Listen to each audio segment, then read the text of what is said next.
Hello everyone, Mr. Burke back here. I decided to make the problems I did in sections 3.2 and 3.3 into a separate video, as my other video was going into a half hour, so I figured that'd be just a little too long. So I figured I'd go ahead and break it up.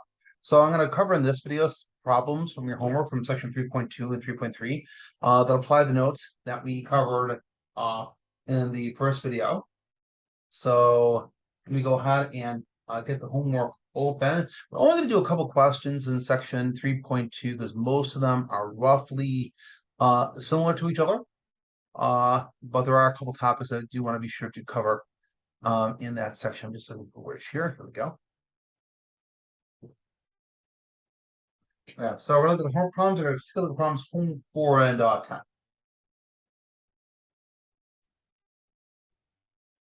And here in this question, it provides you with some data. And it asks you for the range of the sample data. So before we do that, I'm not sure everything's going to quite ask just yet, but I'm going to go ahead and I'm going to put this in the StatCrunch. And we're going to do the same thing that we did in the previous video, where we look to find measures of center. So I'm going to put that in the StatCrunch here. Let me do a separate share for this now.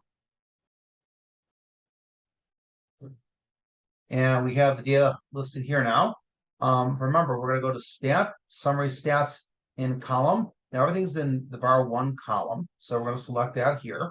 And just to be sure we get everything, I don't think in this section would ask for mode. Let's see. We have standard deviation. I believe it covers variance also. Yeah, we've got variance there. If we need anything else, we just run the calculation again. But I don't think there's anything here that we need additional to click on. So we're just going to go ahead and click compute. And we see that the range of the data, that's going to be equal to 16. So it looks like that the largest number in the set of data is equal to, looks like the largest one's equal to 17. And that would have to mean the smallest one is probably equal, oh no, sorry. The largest one is 19, and then the smallest one is 3. So that would make it 16. So the range of this is going to be 16. Let me go ahead back to share that.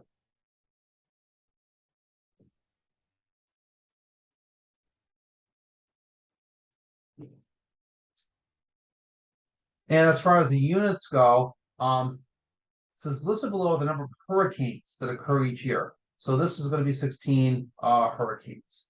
All right. Nothing needs to be squared there. That means just from year to year, you get everywhere from 3 hurricanes to 19 hurricanes. So the range will be 16. As the range is defined as the maximum minus the minimum. Okay. The standard deviation, okay, we have that over here. And it says around this, the 1 decimal place as needed, which is pretty much the standard here. Let me show you where that is in the table here. You can see here the standard deviation is calculated at 5.8. So I'm going to go back here, and I'm going to put 5.8. And when we put units of measure here, this is going to be 5.8 hurricanes also, okay? Because the units of range and standard deviation correspond with the same as the raw data we're looking at above. All right, check the answer, make sure that's good. Excellent. And it says the variance. Okay, now this is where you got to be a little careful. And I mentioned before, the variance is used a great deal. We won't talk about variance much outside of this chapter. However, let's go ahead and see what this is look like. You don't want to square 5.8 because that is a rounded number. You want to come up with the most accurate answer that's going to be provided in StatCrunch. And to the nearest 10th, it has it as 33.8 here. So that's what I'm going to put.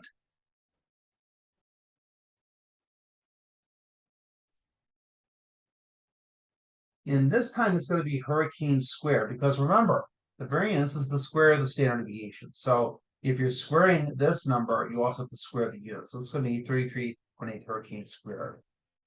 There we go.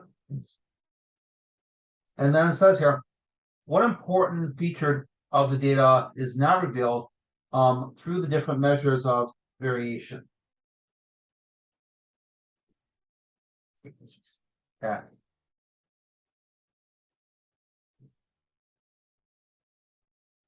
Well, from this, there seems to be nothing that's revealed about like pattern over time.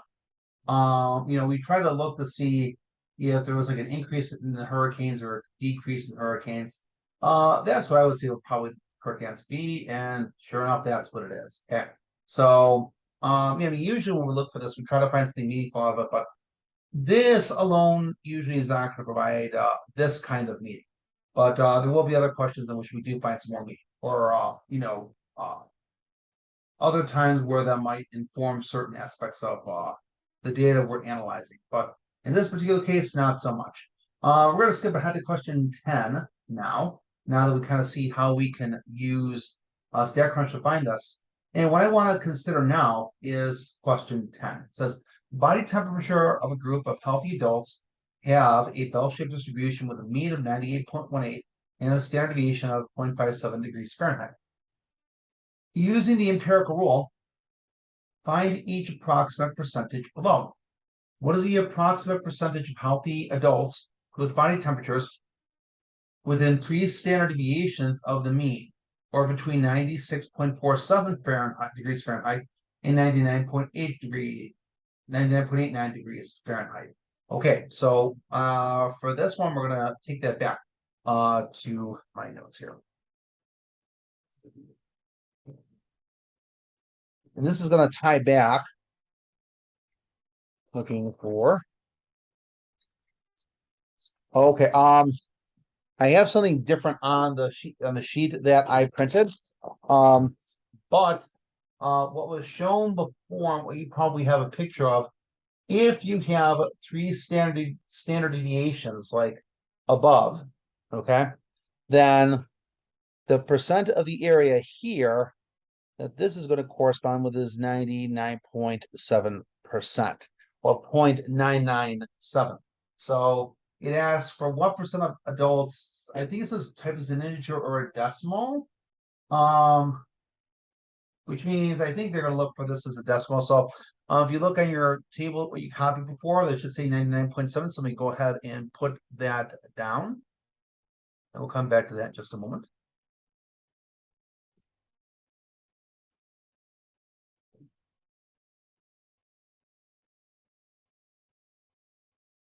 Okay, like that for an answer.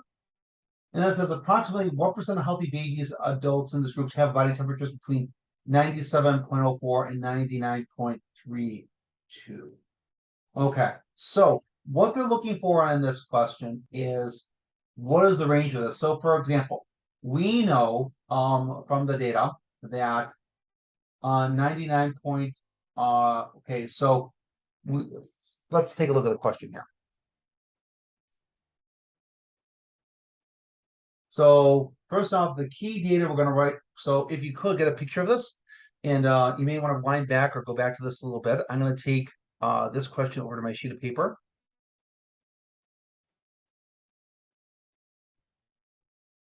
Okay, so here's the key information I need from this question. So from this question, I need mu. Hold on. Actually, no, I'm not going to use mu. For this one, I'm going to go ahead and use X bar because they're talking about a group of healthy adults. So in this case, we're talking about a sample, but not a huge deal. Let's not be hung up on being a sample mean or population mean, but it is a sample mean. And that mean is going to be 98.18. And then it says the sample standard deviation is equal to 0.57. And then the question asks, what's the approximate percentage of healthy adults with body temperatures between 97.04, so between 97.04 and 99.32. So what we want to try to do is we want to figure out how many standard deviations above or below the mean this is. So for example, how do I get from 98.18 to 99.32? So what I would have to do to get to this is I would have to take 98.18 plus 2 times 0.57. What I'm looking to do is to multiply this by a certain number of standard deviations. So I'm going to go 2 standard deviations above the mean to get to this value here. So 98.18 plus 2 times 0.57, that's going to be 98.18 plus 1.14. So that's 99.32. So this is 2 standard deviations above the mean. my guess is this is probably going to be 2 standard deviations below the mean. And to get this value here, what I have to do is I'd have to take 98.18, and I'm going to subtract 2 times 0.57, or 98.18, minus 1.14, and that's going to produce me 97.04. So I know this is 2 standard deviations below. This is 2 standard deviations above. Again, according to the normal distribution, if we are 2 standard deviations below to 2 standard deviations above, we have approximately 95% of the data that's contained in there. So this is going to be approximately 95%. Oh, let me go on and put that in. Yeah.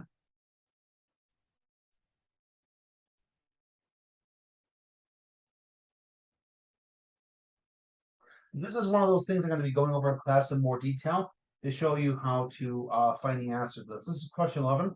I'm not going to do any more in this section here. I'm going to go ahead and I'm going to do some questions in, no, not here. I'm going to do some questions in, let me just stop sharing for a moment here. I'm going to do some questions in section 9.3. Now I'm going to 3.3.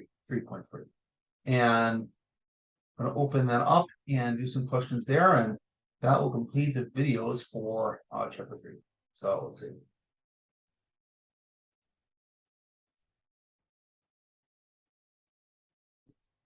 And for this one, we're going to be using StatCrunch a fair amount as well. And we have that section now open. Oh, didn't want to share that yet. Yeah, I apologize. I was seeming a little punchy during my videos today. My daughter had a bad night last night. She got bit by mosquitoes pretty badly and didn't sleep so well. She didn't sleep well. I didn't sleep well either. So I am not 100%, but I do want to get these out. Even if they're not the best, I will certainly take some time to redo these again, probably over Christmas break, produce some better quality products, and to better meet my students' needs. Okay, so we're looking at these problems here now, and we're going to look at, it's going to be probably like 8 or 9 problems here, actually. So let's go ahead and start with question 1. So take a look at box plot and z-scores and whatnot. Okay. So it's here, it says successful basketball player has a height of 6 feet 7 inches or 201 centimeters based on statistics from a data set. His height converts to the z-score of 3.74. How many standard deviations is his height above the mean? Okay, so if he has a z-score of 3.74, we are saying that his height is 3.74 standard deviations above the mean. This is what a z-score basically is essentially saying. So this is going to be 3.74. I know that may seem like that's too simple, but this is the idea of the driving. They want you to associate the z-score as just this generic comparison across the works across data. They can tell you how many standard deviations above or below something is from what is defined as the mean, and it's specifically the mean. Because when we're working with z-scores, we're treating the data as it's normally distributed, and with normal distributions, the mean is the center of the data. Okay, well, next we're going to go to question 3.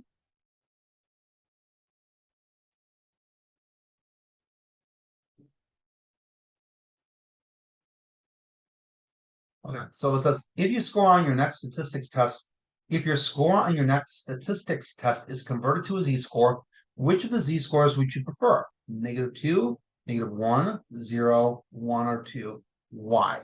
Okay, so just imagine like if you have a z-score of 0, a z-score of 0 is going to be right in the center. So let me bring you, gotta bring you back to kind of give you a display of what a z-score looks like on a chart here. So just to make that a little more sense, let me do is share my paper here.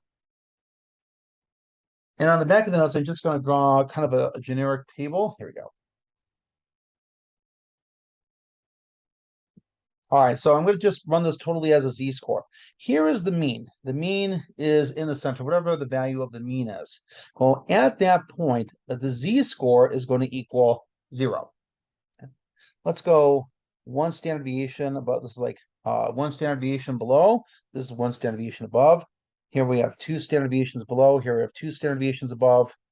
Here we have, this is 3 standard deviations above. Here's 2 standard deviations below. Here's 3 standard deviations below. Well, these values like for example, in the middle, the z-score is 0. Well, when we're one standard deviation above the mean, the z-score is equal to 1. When we're two standard deviations above the mean, the z-score is equal to 2. When we're three standard deviations above the mean, the z-score is equal to 3. So essentially, when we define this by the number of standard deviations above or below the mean, we're essentially using the z-score as the scale. Here in this case, if we're one standard deviation below the mean, the z-score is going to correspond to -1. If we're two standard deviations below the mean, the z-score is going to correspond to -2. One moment. Okay, everyone, I'm back. Got a call from the missus, so and that happens, especially when she's with my daughter. I always check just to make sure nothing serious is wrong. All right, and as we mentioned here before, we're looking at the distribution or a normal distribution where we're looking at z-scores. If a value, an x value, is two standard deviations below the mean, that's going to correspond to a z-score that is equal to -2. And if you have an x value that's three standard deviations below the mean, then that's going to correspond to a z-score that is equal to -3. So let's go and take a look at a test question. I'm going to make up some data with this question because I feel like having some data with this question is going to make this a little easier to understand. Hold on, let me just make sure I'm recording this. Okay, I am recording this. I want to make sure that, I just started everything again and it looks like I did. So, going back here. All right, so let's say it says that if your score on the next statistics test is converted to a z-score, what I'd like to do is I'd like to just go ahead for the purpose of this. Let's go ahead and say that the sample mean of the test scores, the sample mean is equal to an 80, and that the standard deviation is equal to 5. So let's see what that would look like here. So the sample mean is an 80. That's where the mean is. We'll just go ahead and actually use x bar for this here. Okay. And let's say this is 80. Okay. If the standard deviation is 5, that means if my test score is one standard deviation above the mean, that means I would score an 85. If my test score is two standard deviations above the mean, my test score is going to be 90. Notice I go up 5 each time. If my test score is three standard deviations above the mean, my test score is going to be a 95. On the other hand, if my test score is one standard deviation below the mean, that means my test score is going to be 75. If it's two standard deviations below the mean, then my test score is going to be 70. If my test score is three standard deviations below the mean, it's going to be 65. So notice here that they each increase by 5 each time, hence the definition of the standard deviation. So in the question, when it reads, that's question 3, would you rather be at a z-score of -2, -1, 0, 1, or 2? And, since you want the highest score possible, you probably want to be where z is equal to 2 because that's going to yield a higher score. So I feel like until you saw an example like what you saw right here, that probably wasn't going to make a whole lot of sense until I gave that illustration. And I hope that illustration kind of helps the idea of z-score out of it. So let's go back to the problem here. So I have for my choice A, then a z-score 2 is the most preferable because 2 is standard deviations above the mean, but it corresponds to the highest of the 5 different possible test scores. And notice they give one choice, so be careful, make sure to get that question correct. Okay, let's go ahead and try question 4. Here we go. Research measured the data speeds from particular smartphone carriers at 50 airports. It said the highest speed measured 76.6 megabytes per second. The complete list of 50 data speeds has a mean of 18.58 megabytes per second and a standard deviation of 34.86 megabytes per second. Then it asks 4 questions. We get them one by one. What's the difference between the highest speed, the data speed, and the mean of all for the data speed? So the highest speed is this. This is the mean of the data speed. So I'm going to take 76.6 and I'm going to subtract 18.58 for question A. So for this question here,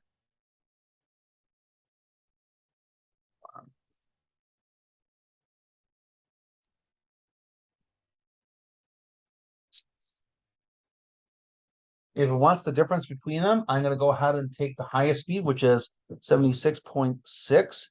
And from that, I'm going to subtract 18.58.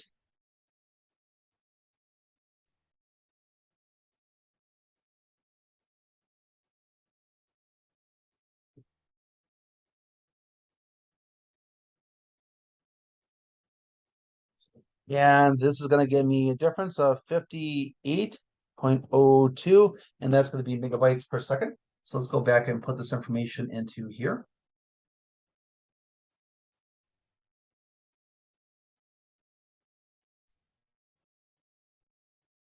Okay. And the next thing is, how many standard deviations is that? Is the difference in difference pound and Faraday. So how many standard deviations, like 58.02? Oh, okay. I think I see what yeah. I see what they're asking here. Okay, so in this question, they're treating the highest speed as the X value, and then they're treating 18.85 as a sample mean. So over here, what I'm going to do is I'm going to write that the X value they're picking that they want to do the Z-score for is going to be the 76.6. We know the sample mean, that's equal to 18.58. So I'm going to write this on a sheet of paper. I'm going to come back to that sheet of paper in a minute. And then the sample standard deviation they give us in the question is 34.86.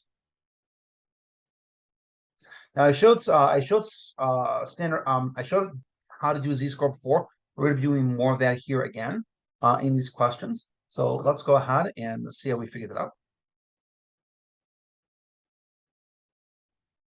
Okay. So then remember, when we're doing the Z-score, the formula for a Z-score is going to equal X minus X bar divided by the sample standard deviation. This is going to be this like a Z-score for a sample set of data, which is what we have. We already know that X, because remember, this is the X value, this is the X bar value. We already know this difference from the previous question is 58.02. So that's already calculated, divided by 34.86. So I'm going to take that 58.2 divided by 34.86. And that's going to give me a Z-score of, it's going to say 1.664. Most Z-scores are usually rounded to 2 decimal places. So I'm going to round this to 1.66. And that's going to be the Z-score that I'm going to use in the problem here.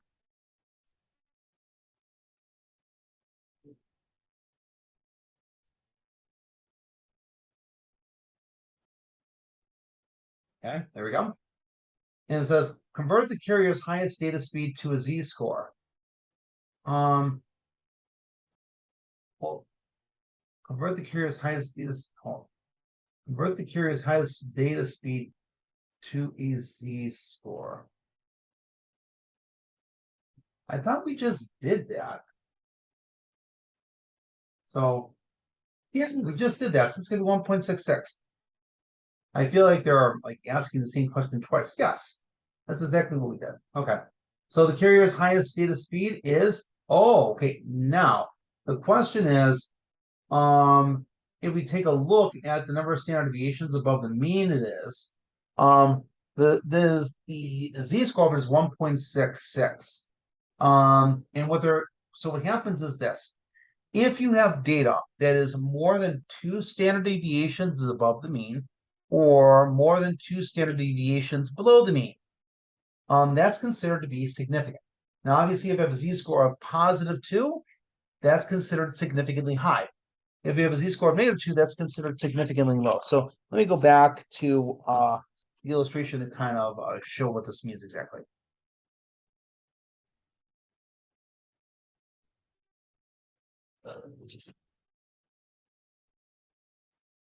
So if I draw a normal distribution again, and let's say here's my mean,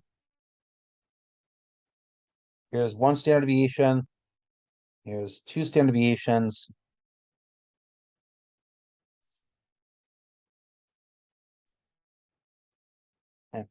If I have a Z-score that's above this, in the area above 2, this would be considered, this region past 2 is considered to be significantly high.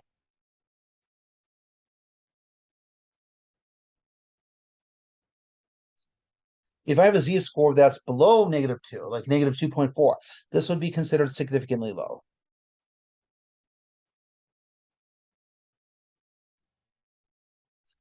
So because the Z-score in this case turns out to be 1.66 about here, I mean, the speed may seem like high compared, but because of the high, standard deviation, that like 1.66 isn't in the significantly high field. So we would say that accordingly, the curious high data speed is not significant. Yeah. So that's question 4.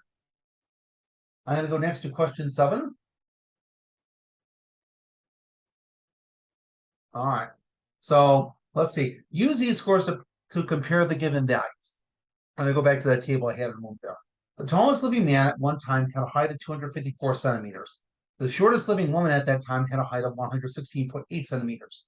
Heights of men at that time had a mean of 176.75 and a standard deviation of 8.37 centimeters. Which of these two men had the height that was more extreme? Okay, so I'm sorry if I misread this. The tallest living man was 254 centimeters. The shortest living man was 116.8 centimeters. So we want to see which of these is more extreme. And by more extreme, what they're saying is which one has a z-score that is further from the mean. So this is what they are considering.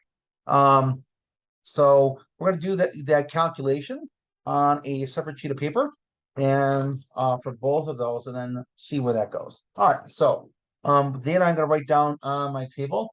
I have one person whose height is 254. And then the other person, their height is equal to 116.8.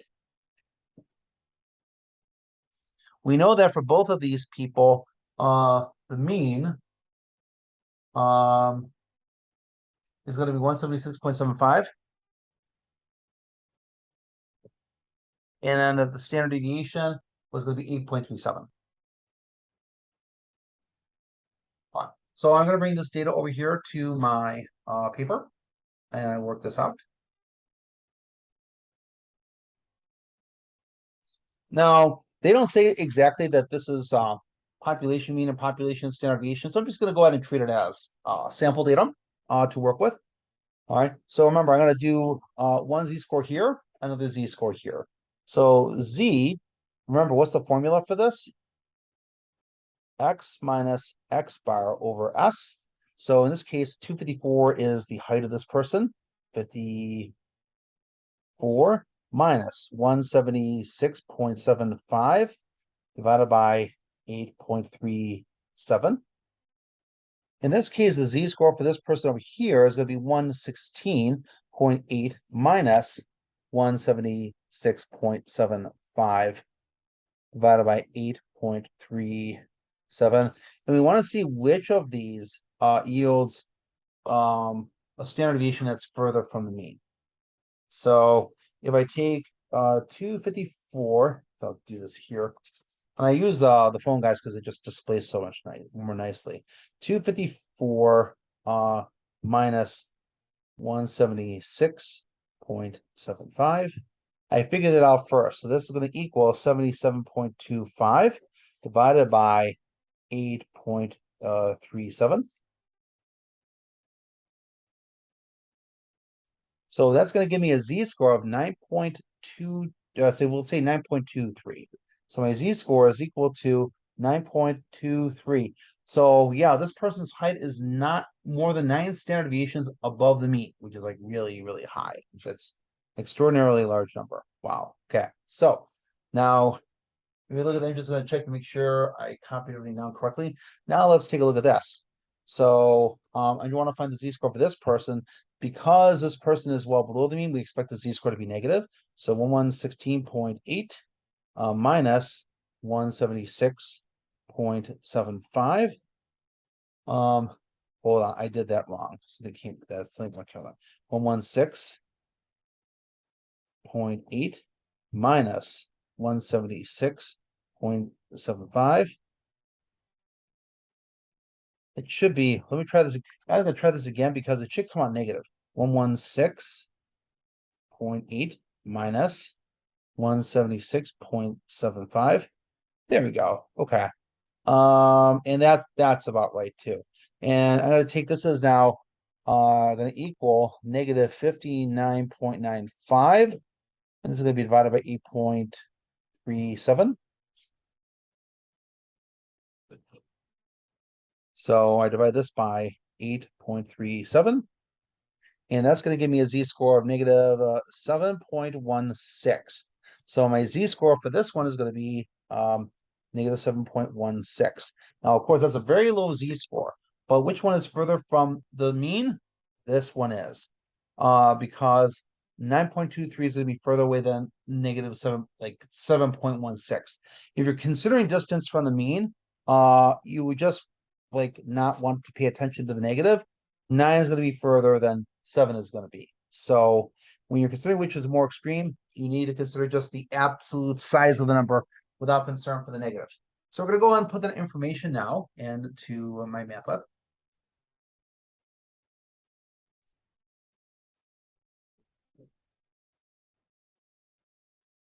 So I have here 9.23.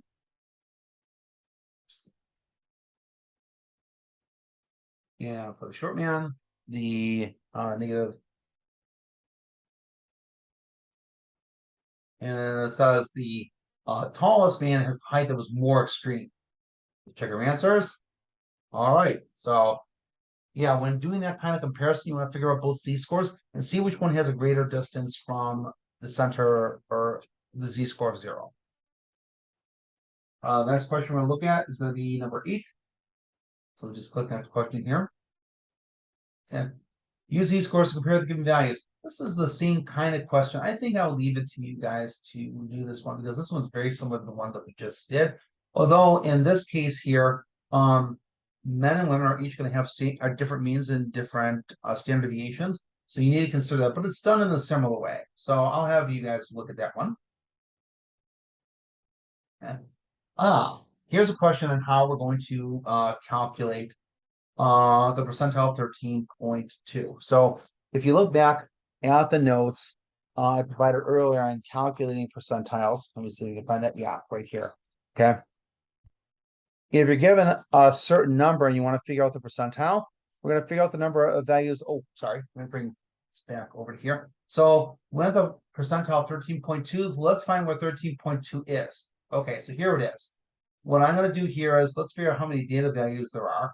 So, well, let's see, 1, 2, 3, 4, 5, 6, 7, 8, 9, 10. And there's 5 rows, so there's a total of 50 data values. How many numbers are less than that? So 13.2 is here. You have 10, 23, 40, 41, 42, 43, 44, 45. So there are 45 values less than that. Okay, let's go ahead and bring that information over to our sheet. Okay, so remember the formula for calculating the percentile value. It's the number of values less than x divided by the total number of values times 100. So if we're going to calculate that, then we're going to figure out that value. Then that's going to be equal to 45 divided by 50 times 100. And if you take 45 divided by 50, that's going to be 0.9, which is going to equal 90th. So this is going to be the 90th percentile. So we could say for this one that 13.3 is equal to p sub 90 is the 90th percentile. Let's go ahead and come back to this problem here.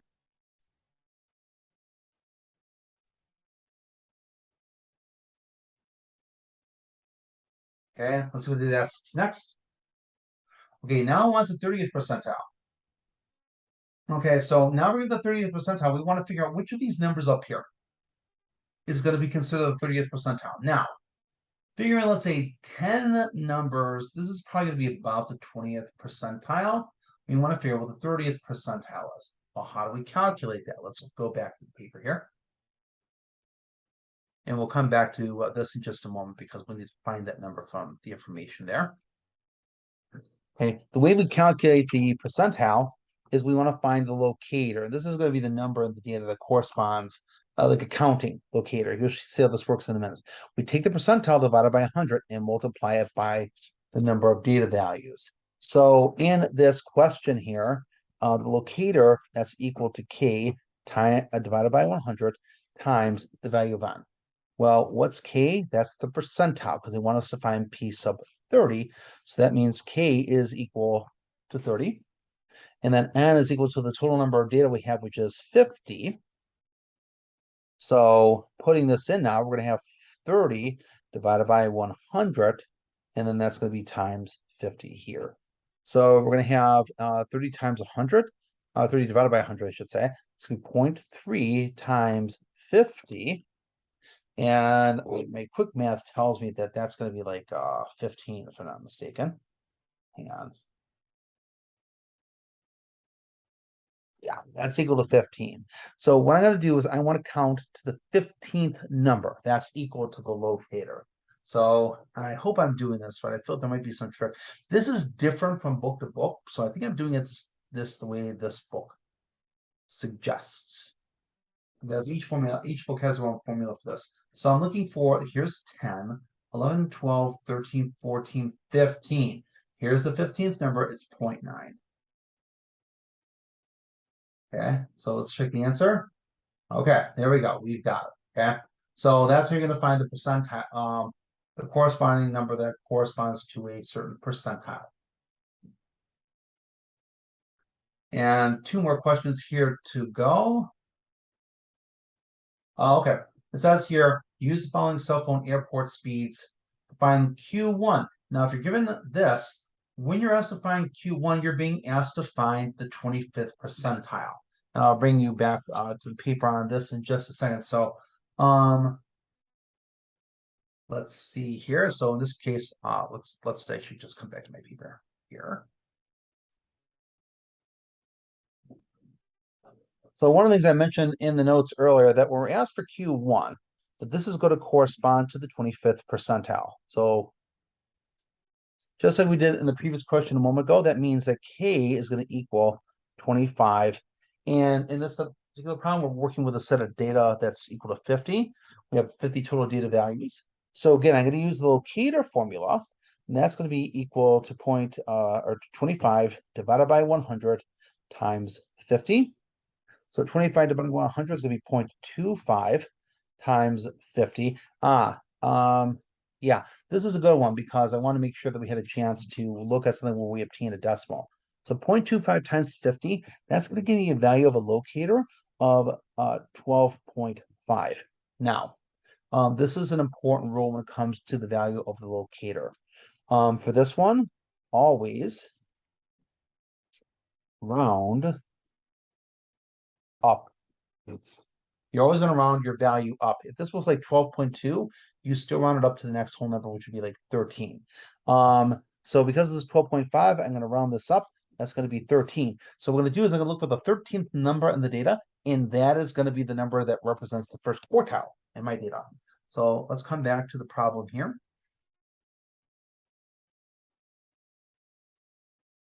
So here is the first 10 numbers, 11, 12, 13. So Q1 is going to be equal to 0.7. Okay. Okay. And then we have this set of data here. It says the following are the ratings of males by females in an experiment involving speed dating. Use the given data to construct a box plot and identify the 5-number summary. Okay, so if we want the 5-number summary, the simple, quick way to get it is let's go ahead and take this data into StatCrunch. Okay, and let's bring that over to StatCrunch now. I'll share what I have over there. And probably just a quick way to get it is just let's go ahead and graph a box plot.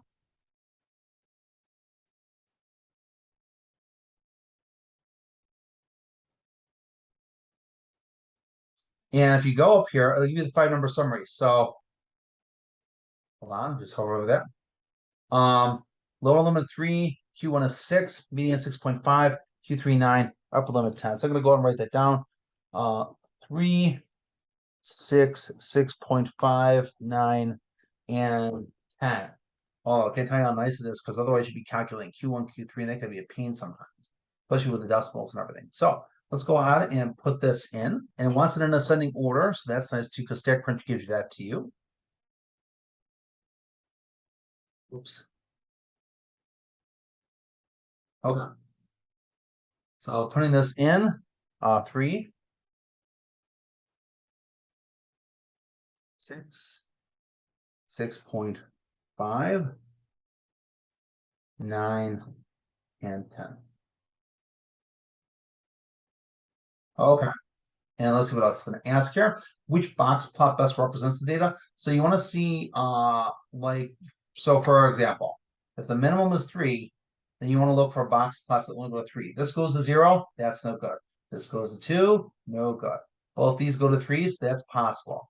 But now let's go ahead and take a look at Q1. So Q1 should be at 6. Here, this Q1, that's Q1 right there, that's 5. Here, the Q1 is at 6. Let's just make sure everything else matches. 6.5, that looks good. Q3 is 9, that looks good. And then here's the whisker of 10. So choice B is going to be the correct choice for this one. And I think that's all I'm going to go over for this video. So this will be the last video I make for chapter 3. It's my hope that I'm going to try to do some videos for chapter 4 sooner or later, so you guys have plenty of time to look at this. But I want you guys, at least for the next couple days, after doing this lesson and coming to class, to focus on chapter 3 and make sure you have a good handle on that, because that's really foundational for the work we do going forward. I hope you found this video helpful, and please feel free to watch again as needed. Thanks.